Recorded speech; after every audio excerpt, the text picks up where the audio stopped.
Before it was a symbol of the American desire for freedom, it was a poem written by an engineer. But as it grew in popularity through America's rapidly rising popular entertainment industry, it became a standard.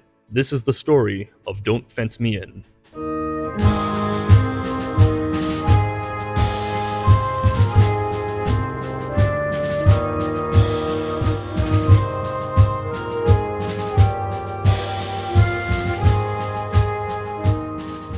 Since the advent of ragtime at the turn of the century, American popular music had developed rapidly, and by the 1930s, American pop was in full swing, mostly thanks to one block in New York City nicknamed Tin Pan Alley.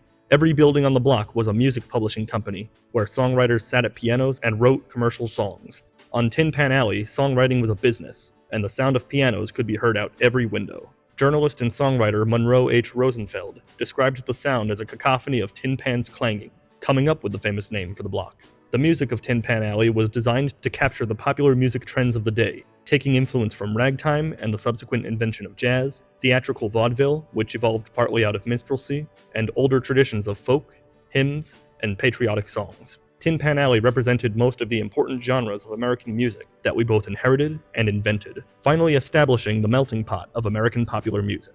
And this was in no small part thanks to the genius of Tin Pan Alley's many foundational songwriters, people like George Gershwin, Irving Berlin, Hoagy Carmichael, and Cole Porter. Cole Porter had become greatly successful and renowned due to hits like I Get a Kick Out of You and Anything Goes, as well as his compositions for Broadway. In 1934, he wrote a song called Don't Fence Me In, which sits at an unusual yet important crossroads in American music, a cowboy anthem shaped by a Broadway composer, later carried into film, radio, and pop culture by some of the biggest voices of the 20th century.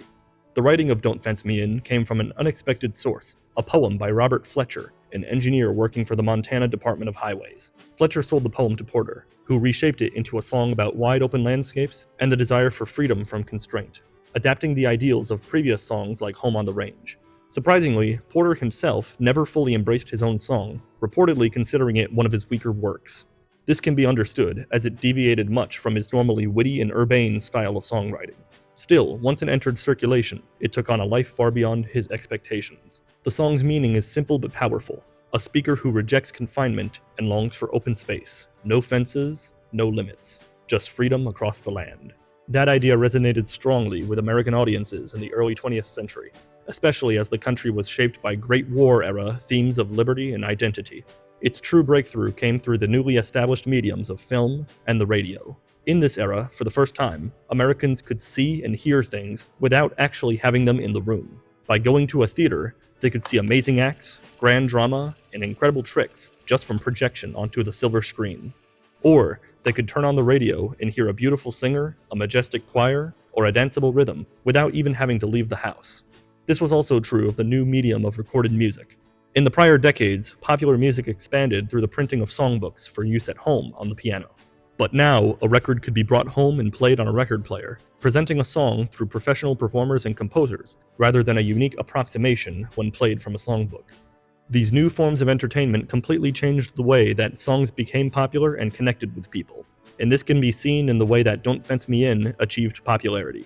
Cowboy star Roy Rogers performed the song in the film Hollywood Canteen, released in 1944, helping connect it to the image of the American West in popular film. Around the same time, major radio and recording artists amplified its reach, but especially a recording by the biggest popular music star of the first half of the 20th century, Bing Crosby, whose recording with the Andrews Sisters became a major hit and sold over 1 million copies. Crosby's version pushed the song into mainstream popularity. At that point, he was already one of, if not the most dominant figure in American entertainment, spanning radio, film, and recorded music, all three new forms of entertainment. And his influence helped turn the song into a nationwide standard almost overnight. What makes Don't Fence Me In distinctive is how it blends contrasting origins: a polished Broadway-style songwriter, a frontier highway poet, Hollywood Western imagery, and mass-market radio performance. It is not a folk song in origin, but it adopts the emotional language of folk tradition: freedom, land, distance, and movement towards progress. The song's structure reinforces that feeling. Its verses describe open plains, rolling horizons, and an aversion to barriers of any kind. It's less about narrative and more about atmosphere, focusing on the psychological space of the American West rather than a physical place. After its success, the song continued to circulate widely, recorded by artists across genres including jazz, country, and pop. Popular performers such as Ella Fitzgerald and Louis Armstrong later gave it new interpretations, each emphasizing different aspects of its rhythm and mood. Over time, Don't Fence Me In became less about its specific authorship and more about its cultural image, the enduring American fascination with openness and escape. It reflects a recurring theme in American music, the tension between structure and freedom, or tradition and progress. The story of Don't Fence Me In is one of America boldly pushing forward its original style of music through newly invented mediums of entertainment. Surely by this point, America had proven how much progress had been made since its founding, as by the beginning decades of the 20th century, our country had solidified its foundational ideals within a culture we could truly call our own. But on the horizon was a growing shadow across the seas.